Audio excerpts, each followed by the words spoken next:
আসসালামু আলাইকুম, welcome back to Sara blog. আশা করি আপনারা ভালো আছেন, আমিও ভালো আছি আলহামদুলিল্লাহ।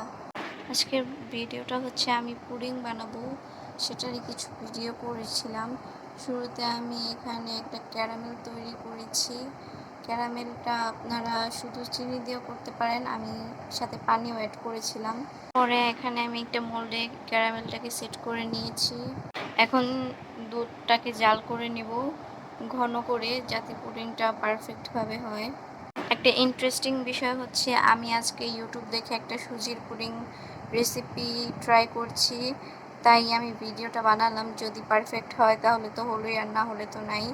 এখানে আমি সুজিটাকে দুধের সাথে জাল করে নিয়েছি একটু ঘন হওয়া পর্যন্ত।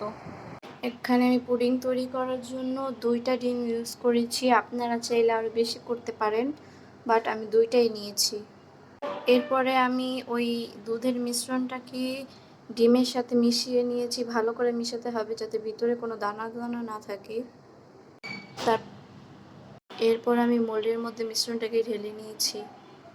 এরপরে যখন চুলায় বসিয়ে দিলাম, এর উপরে একটা শিল দিয়ে দিয়েছি, না হলে এটার ভিতরে পানি যেতে পারে, এই জন্য। পুডিংটা খুব সুন্দরভাবে হয়েছে, বাট উপরে পুডিংয়ের ক্যারামেলের কালারটা সুন্দর আসেনি, বাট খেতে অনেক মজা ছিল। নর্মাল পুডিং যেই রকম, এটা খেতেও সেম ওই রকমই লেগেছে। কি পারফেক্ট হয়েছে দেখেন। ভিডিওটা ছিল এই পর্যন্তই, আশা করি ভালো লাগবে। সবাই ভালো থাকবেন, সুস্থ থাকবেন, like comment share and subscribe করবেন। আল্লাহ হাফিজ।